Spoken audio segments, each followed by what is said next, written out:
So the reason we are playing this Exquisite Corpse game, and I wanted to introduce you to this game first, is because it is a collaborative effort and something that we can all do together as our first little mini project assignment. So this game is based on surrealism. Surrealism is an art movement that began in the aftermath of World War I in Europe in the 1920s. It is an artistic and a cultural movement that resulted in a lot of illogical and dreamlike images. The surrealist artists believed that games could unlock the unconscious, which to them was the wellspring of imagination, according to Britannica.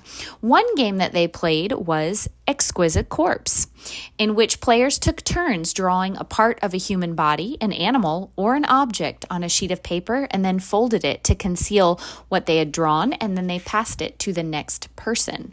So according to the surrealist movement leader, Andre Breton, the intention is to resolve the previously contradictory conditions of dream and reality into an absolute reality, a super reality, or surreality. It produces works of paintings, writings, photography, theater, filmmaking, music, and a personal favorite of mine, comedy. So surrealism can be explored in a variety of mediums. We are going to explore it in the form of a game called Exquisite Corpse. And as I've been talking here, you've seen some images of surrealist artists and surrealist images. I just referenced an article. I'll link that somewhere else for you as well.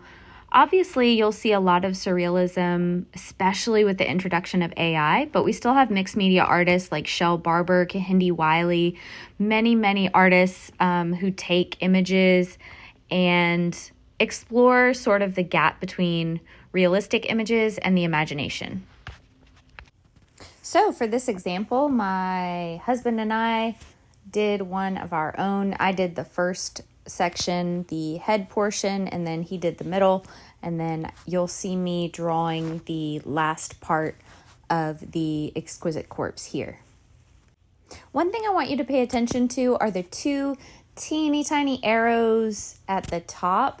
That is something that my husband did when he finished his middle portion of the drawing, so that I kind of know where his last drawing ended. And I'll show you another example of what I mean in a moment.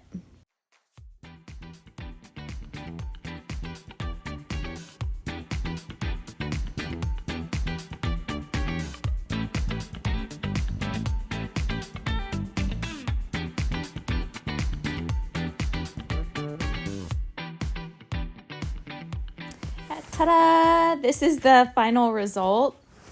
It is wackadoodle. My husband did the middle, I did the top and the bottom. So this is how you do the assignment, basically. You're going to get a long piece of paper that folds up into 3 sections. So here's my paper. It hasn't been folded yet. It's a little messy on that one part, but we're not going to worry about it. I'm folding the bottom up, and you want these pieces to be kind of even, and then I'm folding in the top down. So I'm making myself 3 even sections using this strip of paper. So the top portion is going to be the head, the middle portion is going to be the body, and the bottom is going to be the legs and feet. So I'm not going to redraw one and do the whole thing again, because we already did an example, but I am going to show you. So this top portion, this will be day 1. Today, you will draw a head. It can be any kind of head. It could be an animal head, a creature head, an imaginative head, a wheel for a head, a clock for a head, a foot for a head. It can really be anything. But I'm drawing where like a head would be and a neck and shoulders. So wherever I decide to end my object thing that I draw, I am going to drag it down a little bit past that fold and put a little arrow, just like this.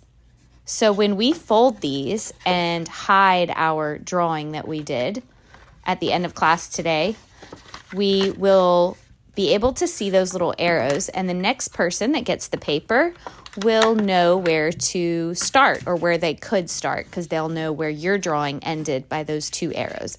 And the next day we will draw a body without unfolding the paper. So you can't reveal, what the last drawing was.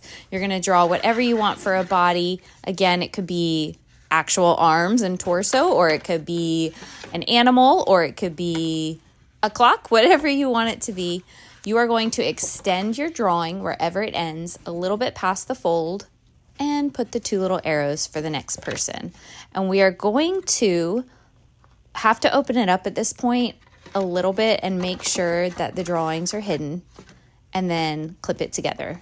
And then day 3, so even if you see the one before at the end, you won't be the same person that gets it on day 3. So just make sure the 2 drawings are hidden, and then the last day, the last person will draw legs and feet, and that's it. Enjoy.